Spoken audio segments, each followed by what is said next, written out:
Hi everyone, and thanks for joining our session today. It's great to join the JakartaOne live stream. So excited to be here. I am co-presenting today with the wonderful Tom Watson, and we are going to be presenting this session to InstantOn and beyond. So looking at Jakarta EE applications at Lightspeed. So a bit about who we are. We are a software engineer and developer advocate at IBM. We're actually based in different countries, so a very global live stream today. I'm based in the UK and Tom is based in the US. And a lot of what we do in our day-to-day work is really focusing on open source technologies around sort of cloud native Java projects, tools, technologies, etc. So we're going to be talking a bit about some of them today in this presentation and how we can use those to really effectively develop and deploy Jakarta EE applications very, very quickly, very, very rapidly. So let's take a look first at sort of why we care about any of this, why are we even bothering to look at effectively deploying Java and Jakarta EE into the cloud in an efficient manner. And really this all stems from the fact that Java is a very popular and well-loved language. And that's down to a number of different reasons, really. The first is, it's a language that is very easy to read and write. We have a really vast, rich ecosystem of various different APIs that we can call upon and utilize when designing and developing our applications. But not only that, it's also the community around this language as well. We've got such a fantastic community that's really established and active, and it includes, JUGs, so Java user groups. You've also got the Java Champions sort of platform or program. You've also got specific Java conferences like this one, and also others in person and online, and specific Java newsletters, podcasts, blogs, etc. So it really is a really vibrant and active community that helps to keep this language so very much loved and used within our industry. As well as that, we have fantastic libraries, and that's not just proprietary. We also have loads of open source, and many of that is being discussed at this event today, including things like Jakarta EE. So it's fantastic to have such a vast array of open source libraries as well as proprietary support as well. And in addition to this, things like platform independence, the fact that it can run on various different operating systems, and its really long history of supporting enterprise applications. This kind of omnipresence of Java and the fact that it's still used very much throughout things like banking and other large enterprise organizations, as well as slightly smaller organizations as well. And we can't obviously forget the Java virtual machine as well. So the fact that we can write once and run everywhere, we can run on various different types of computers, mobile devices, without having to make any change in the input or having had backwards compatibility, having this kind of managed runtime environment. And this is a really great feature when we're developing and deploying and using Java applications. So let's take a closer look at that JVM.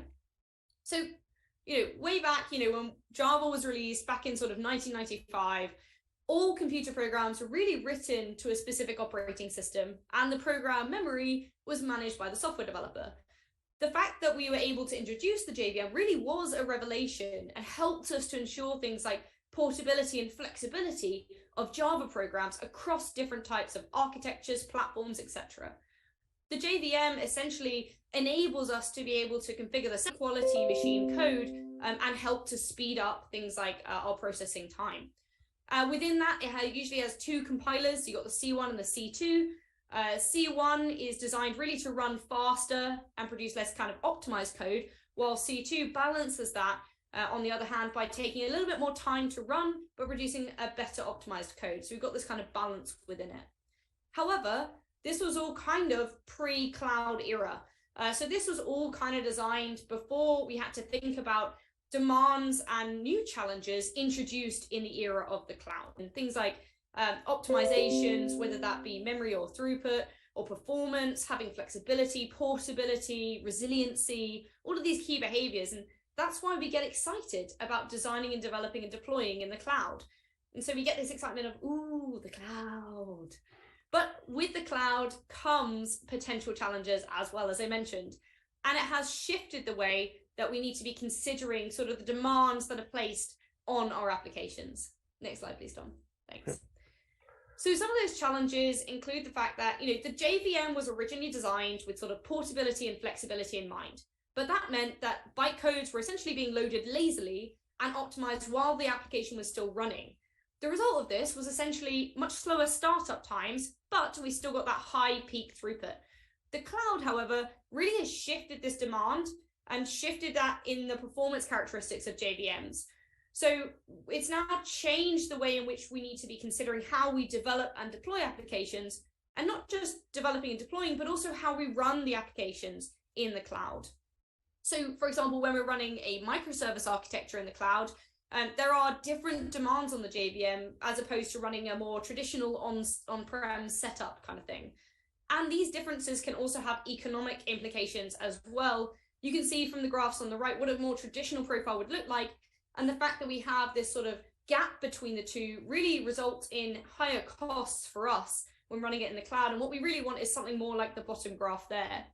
And it's led to us sort of considering things like, do we need to go towards more serverless style computing? How do we think about our cloud economics in terms of trying to be as economical as possible while still ensuring that throughput and performance, and really designing our JVMs and our applications for the cloud? When it comes to cloud economics, really, again, the next slide, please, Tom, thanks. The shift to the cloud has enabled sort of our business it needs to focus more of their attention on sort of developing apps and features, and we are now focusing sort of less on the IT infrastructure because a lot of this is often provided to us. Now, whilst this has been a very beneficial move, it does mean that we now have to optimize for cost in a slightly different way. So typically, pricing models tend to be sort of pay as you go, based on sort of CPU, memory, and the time that it's used for. As a result, really to minimize costs, you need to be making sure that you're only really paying for what you use and no more than that. And this is where we need to be thinking about sort of when there's high load to our application, we need to be scaling up to obviously meet that demand. But equally, when there's low load, we don't want to be staying at those high amounts, that's that high demand scale, that high scale. We need to be scaling back down to be able to save on costs. So it's this elastic and dynamic scaling that sort of becomes very important and leads to things like being able to scale to zero effectively, so that we can have sort of very fast startup times, which obviously are needed if we're going to be having those scale to zero and that dynamic scaling that we need. And so startup sort of becomes part of the latency end users may experience during increasing demand. So this is where we need to start thinking about, okay, how do we enable fast startup? How do we enable ourselves to have that very elastic and dynamic scaling to make it much more economical for us within the cloud? And that's where we can start to look at sort of runtimes that have been designed with the cloud in mind. So cloud native runtimes. So, there are the JVM, next slide, please, Tom, thanks. The JVM was kind of originally designed with the goal of enabling portability and flexibility of Java apps. So writing once, running everywhere, as I've mentioned already. To achieve this, the JVM was designed to load bytecodes as late as possible and optimize at runtime so you could achieve this peak performance on your platform and sort of never have to customize your application for it. The result of this was, as I mentioned, much slower startup times due to the fact that you have to interpret bytecode initially, but high peak throughput once the JIT has had a chance to sort of compile and optimize the code. The nature of cloud native demands that JVMs not only have that high throughput, but also that fast startup. And this has given rise to a whole new bunch of technologies that are really attempting to optimize JVMs for that cloud native environment. So enabling us to sort of shift in the performance characteristics of JVMs towards high throughput, but also fast startup. So we have some solutions that are already available, for example, like things like dynamic AOT compilation and class metadata persistence, and also things like static compilation with native images. But there are some trade-offs to this. So new class persistence and dynamic AOT compilation, they've really been added to traditional JDKs to improve startup times. So they essentially save class metadata and reload it on subsequent runs so that there's a much shorter path for loading classes and compiling methods.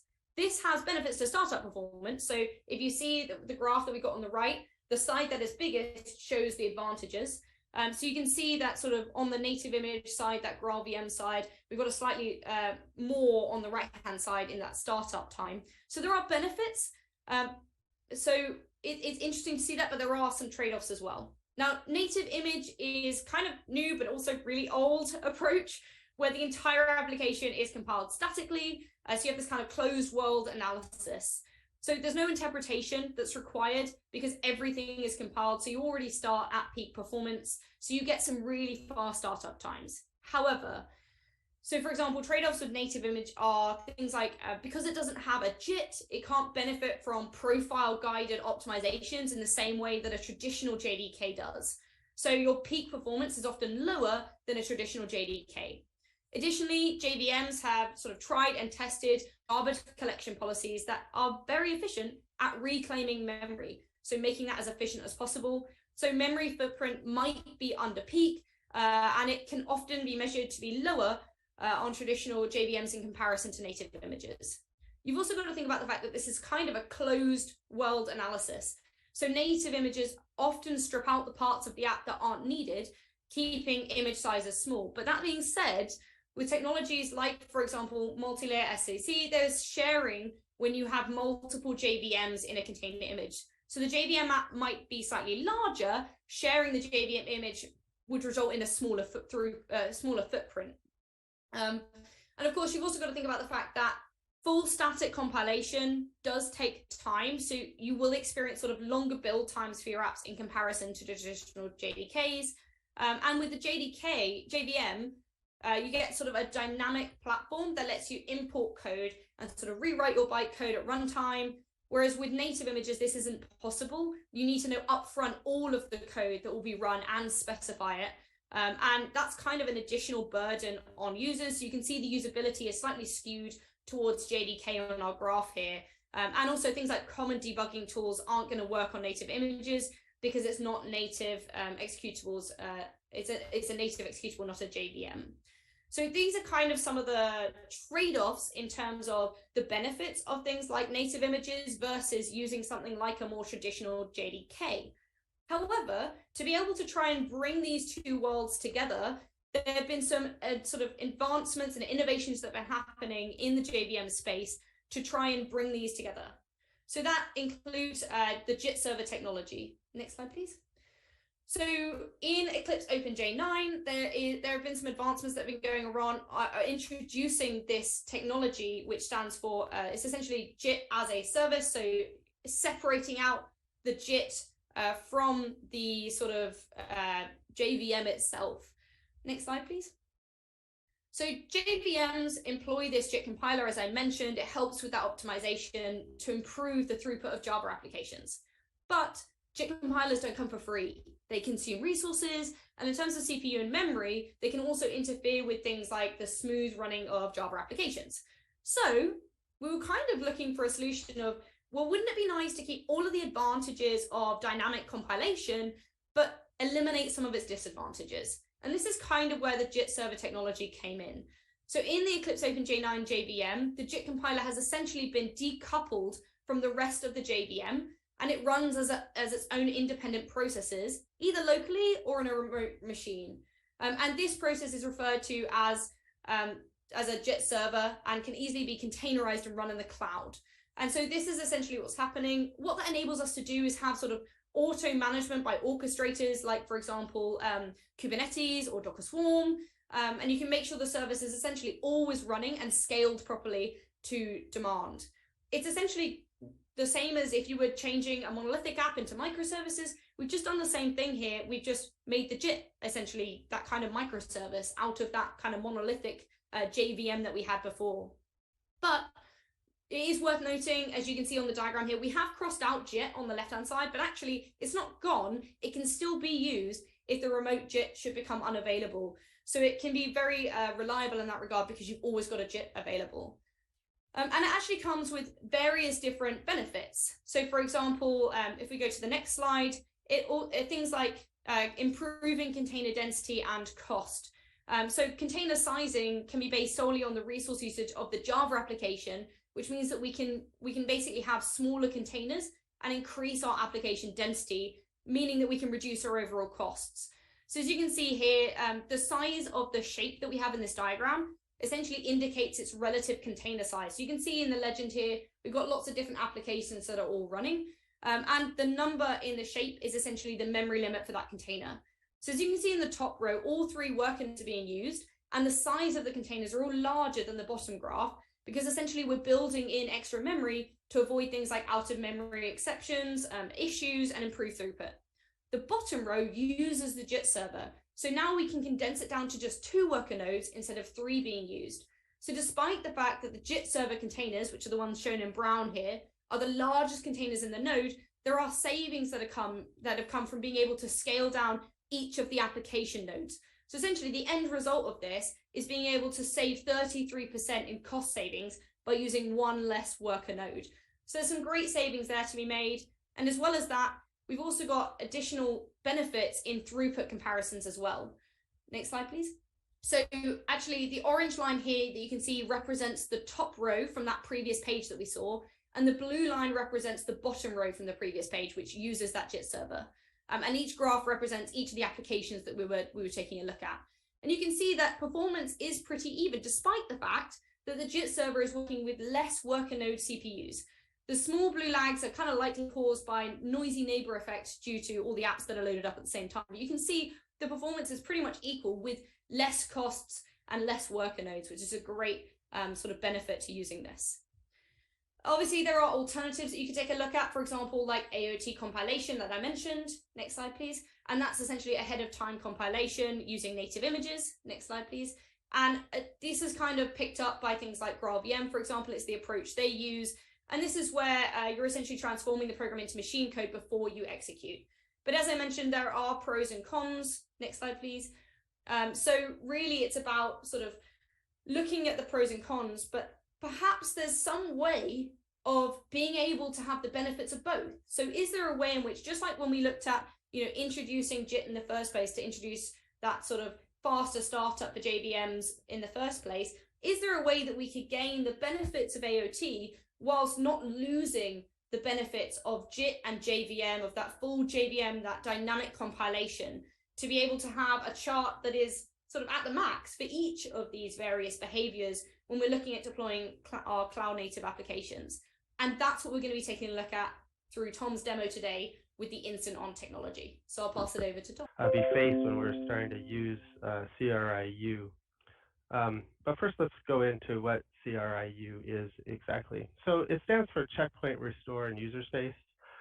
This is an open source project. It's a Linux-only solution. So everything I'm talking about here is in the context of running on a Linux host.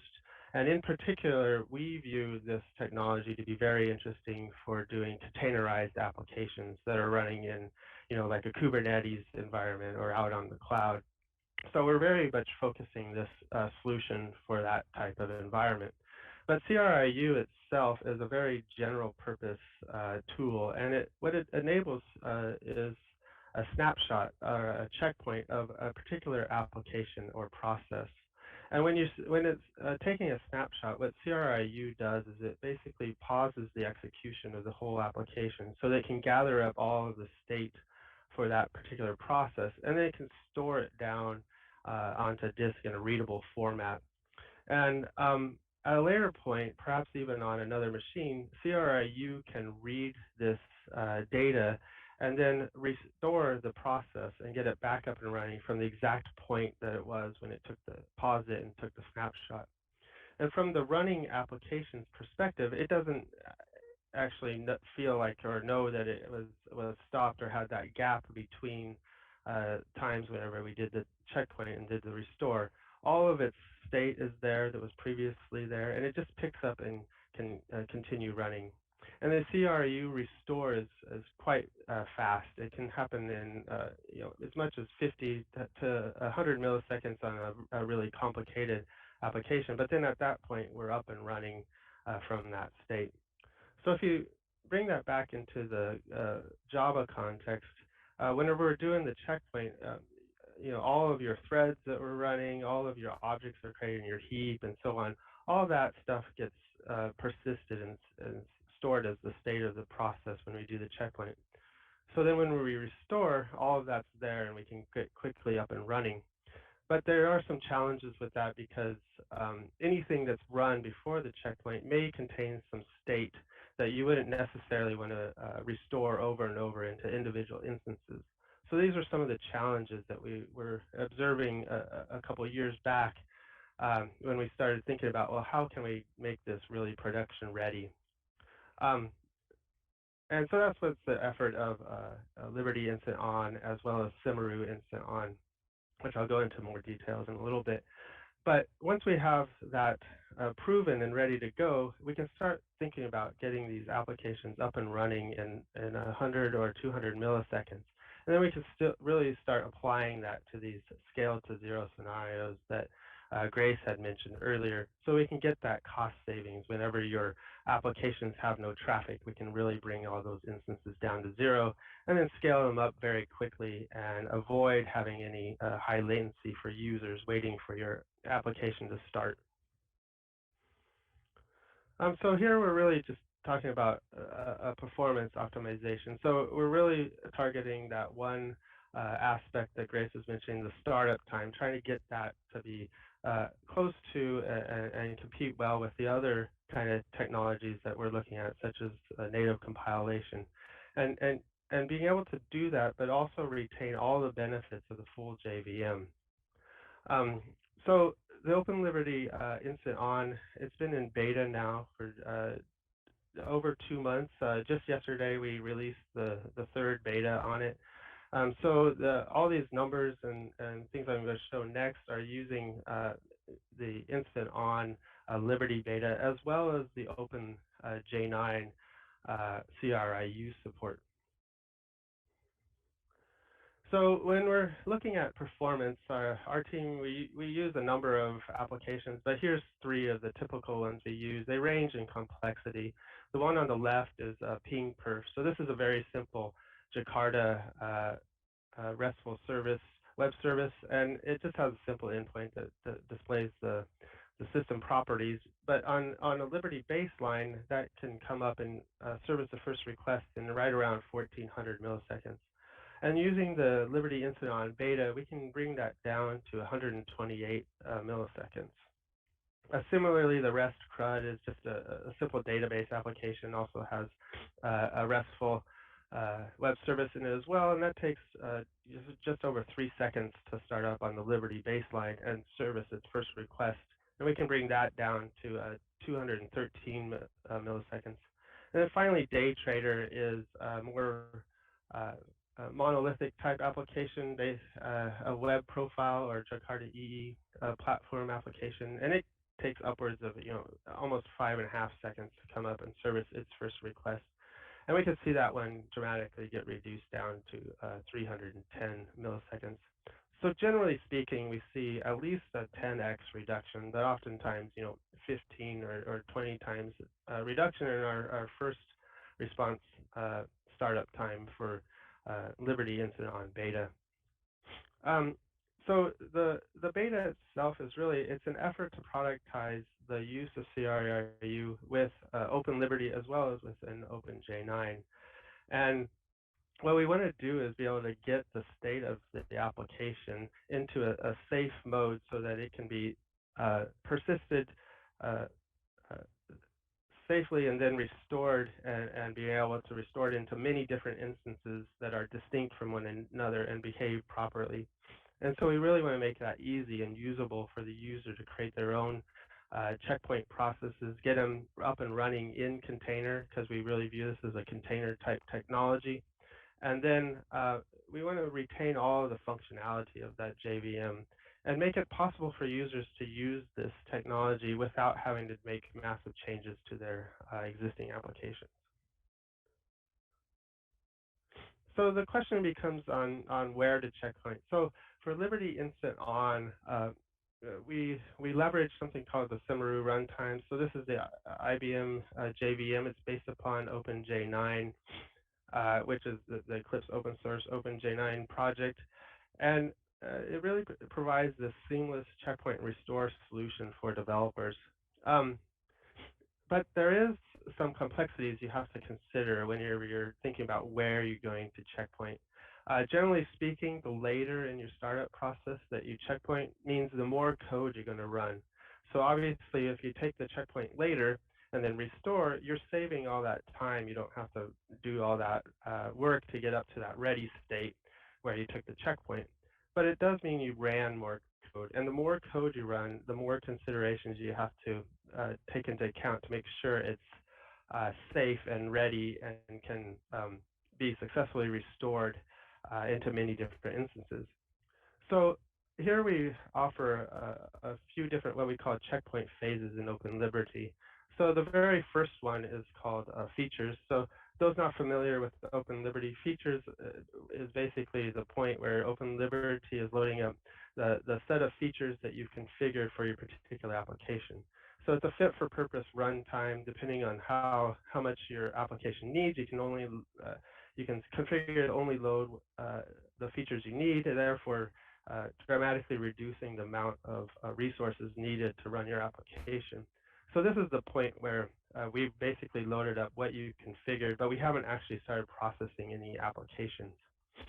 So you can have, on start servlets, or you have early start CDI beans, and other types of things that are offered by the various specifications where your application may start getting executed as soon as the servlet context or the application scope is created for the CDI being.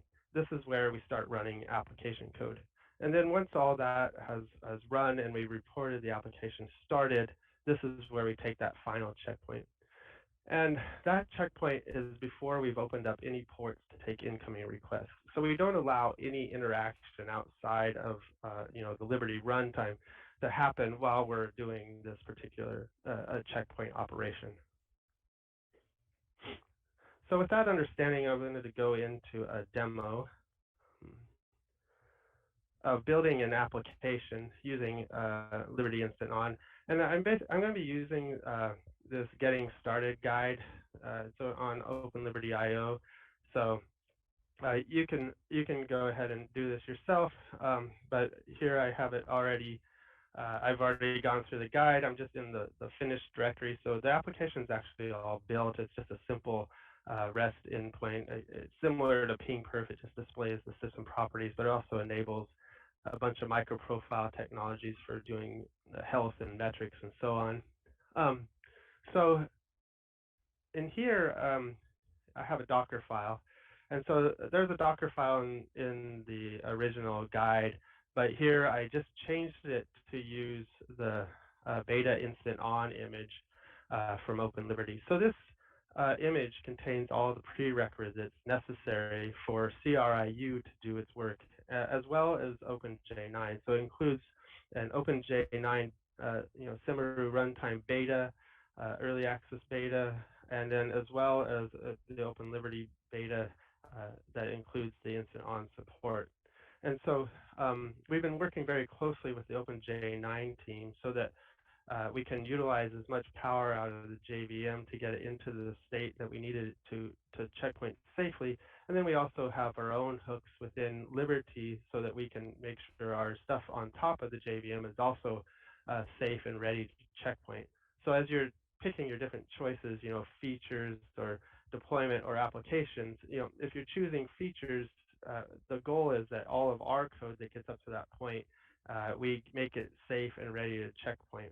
And then if you go into applications, that's obviously gets more into the application space. So we got to make sure those the applications are running on are safe. I meant to mention this earlier, but some examples of what may not be safe is if your application, for example, is trying to make remote database calls in its early startup code. These are things that you're not going to want to do while we're doing a checkpoint. And I'll get into that in a little bit more detail as I'm running through the demo. But this is just the basic Docker file for containerizing an Open Liberty application. So we just configuring, copying some configuration, copying in the var, and then we're running this configure script, which does the optimizations for Liberty. So none of that is actually doing InstantOn stuff. So I'm going to have a container created. And now I can go ahead and run this application. So we're going to see just, this is the baseline for this particular application running on Liberty. And so this is running in container. It just did a simple run and port mapping 80 to 9080. And you see it came up in right around 5 seconds. So this is our application. Here, up and running, and it has some metrics and the health and so on. This is the endpoint here that's just displaying the system properties. So it's a very simple application, but the main thing to point out is, this is our baseline. It's right over 5 seconds to start. So in order to use Liberty InstantOn, we enable you to do a layer on top of this existing application container. And so that really involves 2 steps. So step 1 is performing the actual checkpoint. So the way we do that is actually running it in container. So here I'm going to just start up the container that I just created, but I'm going to pass it in environment variable checkpoint, and I'm going to tell it to checkpoint at applications. So this is going to checkpoint at that latest point in time. I will mention that I am using a privileged container here. That is just the easiest way to grant CRIU on the checkpoint side all the capabilities it needs to do the checkpoint. The resulting application image and process that gets restored doesn't need to run in a privileged container, and I'll get to that more when I'm actually running the end result. So let's go ahead and run this. So this is going to do look like it's doing much the same as whenever I was running the original image, and in fact I am running the original image. But the one difference is once it gets past the the application started here in 2 seconds, it's actually doing a checkpoint. So at this point, Liberty it runs a bunch of its pre-checkpoint hooks to get itself into the right state, and then it's to ask the OpenJ9 CRU support to go ahead and do the checkpoint. And at that point, the JVM also has its own set of hooks where it's fixing up stuff. So some examples of things that it's fixing up are things like secure random and making sure that it can get those things all discovered, so it can quickly reseed them on the restore side, so that secure random remains sufficiently random for each of your restored instances. So that's important for things like security algorithms. We also do a number of other things while we're in this mode to keep it safe for checkpoint. Some of the JIT optimizations, we make sure that we do it in portable ways so that we can, any code that got JITted during this phase is still runnable, even if you change to like a different machine and doing a restore on a different machine. It does other things like making sure the heap is getting optimized, and we make sure we don't have a whole bunch of excessive amount of threads, because all those extra threads add to the state of the JVM. So at this point, we really try to compact down the runtime and get it so that that process image can be as small and as quick as possible to restore. So from this point, I have a stopped container. I tagged it as getting started checkpoint, and this stopped container contains the process data for that image, for that process that I just checkpointed here. But it's not a runnable application container image. So the next step is basically to commit that checkpoint container into an image. So here I'm just doing a podman commit command, and then I'm committing it to this getting started InstantOn. So just adding the InstantOn basically to the original getting started image.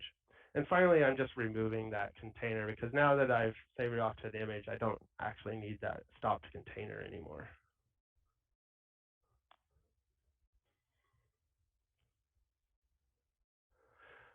So you notice it skipped the already existing layers. These are all from the original image, and then it just the final layer is the one that contains the actual process that CRU is going to restore. So let's look at how we run this. So when we talk about running, we don't run it as a privileged container, but there are a number of capabilities we have to grant that running container. Currently, we require these 3 capabilities. I will say we have efforts underway to get rid of netadmin as well as sysptrace, but the existing betas today still require these 2 capabilities. One capability that we don't see going away, though, is this checkpoint restore capability. This is a relatively new capability. It was added to kernel version 5.9, and it was explicitly for the scenarios that CRIU had. That's why it's called checkpoint restore. And it was a way to scope down the set of elevated privileges that CRIU needs to get its work done. Before, we really had to almost grant CRIU full root access to get stuff done, or even like the sysadmin, which is almost all of the privileges that root has. So here we're just wanting to be able to scope that completely down to checkpoint restore.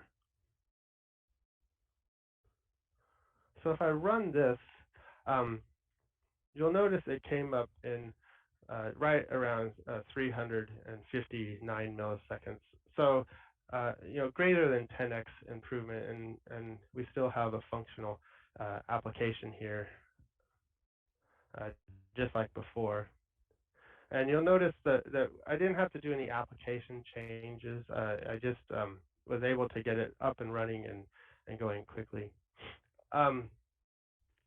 So the final demonstration I want to give is that I have up here and running an instance of Kubernetes with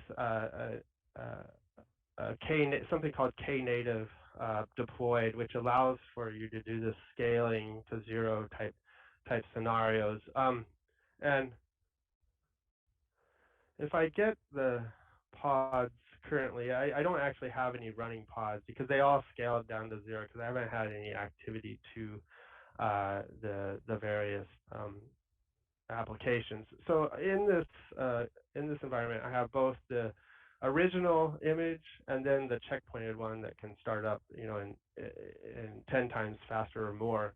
So I'm just going to run a script.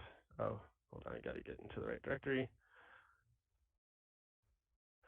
Okay, so this is the original one. So what needs to happen is it sits here and it's waiting and waiting, and it's basically Knative is doing its job, but then it's also having to start up the original container image that when you saw I ran it locally, it was 5 seconds or more. In this environment, it takes a bit more, and it actually took us 14 seconds to get back. Now, I will say that at least 3 of that is overhead of Knative in my particular environment, but the rest of that is that application having to come up and run. So you notice now I have that one running. If I invoke the InstantOn one, now this one is, again, it has that 3-second overhead, but then you'll notice that it's not much more than 3 seconds because the container was able to get up and running very, very quickly. So now I have 2 of these.